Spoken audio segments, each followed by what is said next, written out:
wabarakatuh. Perkenalkan, nama saya Naila Rahma Erna Rustiani dengan NIM 24021400056 dari Prodi Pendidikan Bahasa dan Sastra Jawa Universitas Negeri Semarang. Di sini, saya akan merangkum materi yang saya peroleh ketika melakukan perkuliahan di mata kuliah Literasi Digital dan Kemanusiaan. Di awal perkuliahan, saya mendapatkan materi mengenai dunia tanpa digital yang dibawakan oleh Najwa Shihab. Isinya, jika kita melihat di era serba digital ini, kita hidup di tengah arus perubahan yang sangat cepat. Di sini saya mempelajari bahwa teknologi bukan hanya sebagai alat bantu, namun juga menjadi bagian dari identitas dan peradaban kita di kehidupan sehari-hari. Membayangkan bagaimana cara hidup sebelum adanya internet, sebelum adanya smartphone, sebelum adanya gawai, sebelum sesuatu hal bisa dilakukan hanya dengan sekali klik, dunia mungkin terlihat lebih lambat, namun juga terlihat lebih tenang. Tapi kita tidak bisa hanya terjebak di dalam masa lalu, karena dunia sekarang sudah berubah. Lalu juga ada pembahasan mengenai revolusi 4.0 dan 5.0. Di sini saya menyadari bahwa teknologi menjadi penggerak ekonomi dan juga gaya hidup. Revolusi 4.0 sendiri menekankan pada otomatisasi dan konektivitas seperti robot, AI, dan juga IoT. Sementara 5.0 membawa kita lebih jauh menyatukan teknologi dengan nilai-nilai kemanusiaan. Bukan berarti manusia diganti perannya dengan mesin, namun lebih ke dikolaborasikan. Adanya teknologi juga membawa banyak dampak positif. Tapi di balik dampak positif tersebut pasti ada dampak negatifnya. Contoh dampak positifnya, kita bisa belajar, bisa bekerja di rumah. Kita juga bisa mengakses sesuatu seperti media pembelajaran, atau mungkin informasi-informasi yang ingin kita lihat dimanapun dan kapanpun. Teknologi mempermudah akses informasi, mempercepat pelayanan publik, dan juga membuka peluang usaha yang mungkin dulunya tidak terbayangkan, namun sekarang bisa dilakukan. Di balik dampak positifnya terdapat dampak negatif dalam teknologi, seperti kecanduan gawai, isolasi sosial, hoaks, dan juga kejahatan cyber. Saya juga cukup memahami mengenai konsep dasar dari Internet of Things atau IoT dan juga Big Data. Internet of Things itu memungkinkan benda-benda bisa menjadi lebih pintar karena terhubung dengan internet. Nah, contohnya itu seperti kulkas pintar yang sekarang sudah tersebar karena cara penggunaannya yang sangat praktis. Di situ kita bisa melihat barang-barang yang mungkin sudah habis tanpa harus membuka kulkas itu, tanpa harus membuka kulkas tersebut. Nah, ada juga big data.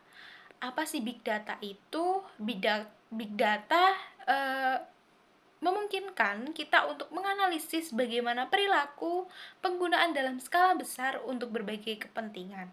Untuk berbagai kepentingan itu seperti bisnis dan juga keamanan.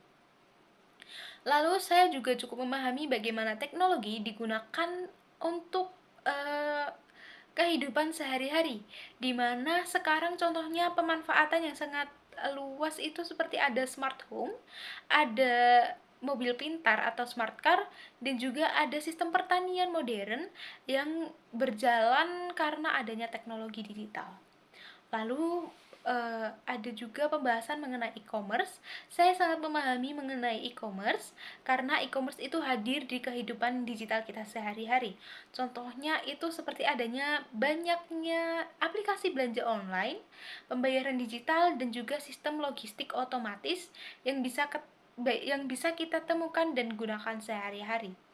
Ada juga mengenai teknologi AI atau Artificial Intelligence. AI itu bukan hanya sekedar robot, tapi juga sebagai sistem cerdas yang bisa belajar dan mengambil keputusan. Untuk saat ini, AI juga digunakan di berbagai aplikasi. Contohnya di berbagai sistem kesehatan, pendidikan, transportasi, bahkan hiburan. Saya juga memahami bahwa kemajuan ini membutuhkan suatu kesadaran dalam etika dunia cyber. Jadi kita diajak untuk bertanggung jawab, untuk menjaga privasi, tidak menyebarkan hoaks, dan tidak melakukan perundungan digital. Karena apapun yang kita lakukan di dunia digital itu tetap mempengaruhi kehidupan nyata bagi orang lain. Ada pula pemanfaatan internet yang bijak. Kita harus mengontrol diri dalam menggunakan teknologi, memilah informasi, membatasi waktu layar, dan menggunakan media sosial untuk hal-hal yang positif saja. Jangan gunakan media sosial untuk hal-hal yang negatif. Yang lalu ada juga materi mengenai hukum untuk tentang informasi dan juga transaksi elektronik, atau kita sebut dengan ITE, Undang-Undang ITE. Di undang-undang tersebut memberikan batasan dan perlindungan bagi aktivitas digital, termasuk juga perlindungan terhadap data pribadi dan penegakan hukum terhadap kesehatan cyber. Yang terakhir, ada juga satu materi yang sangat relevan di kehidupan kita sehari-hari, yaitu adanya perilaku sosial di era digital, terutama soal filter bubble dan juga echo chamber. Nah, di sini itu dimana kita hanya melihat sesuatu berita yang hanya relevan untuk kita saja. Jadi kita seperti terkurung di dalam gelembung. Informasi tersebut hanya memperkuat pandangan, hanya memperkuat pendengaran, hanya memperkuat pemahaman kita sendiri yang memang benar-benar seperti tidak ingin mengetahui seperti tidak ingin mengetahui pandangan orang lain mengenai kasus-kasus yang sedang terjadi. Jadi akibat dari adanya hal tersebut, banyak perpecahan, masyarakat semakin terpolarisasi dan juga kehilangan ruang untuk berdialog.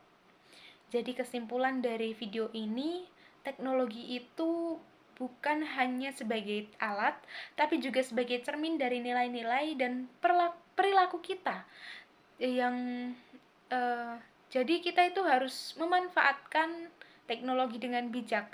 Teknologi harus digunakan dengan cara yang sehat, jangan sampai membuat atau memperbesar masalah sosial yang bisa menguras atau menggerus nilai kemanusiaan kita. Jadi sekian dari saya, terima kasih. Wassalamualaikum warahmatullahi wabarakatuh.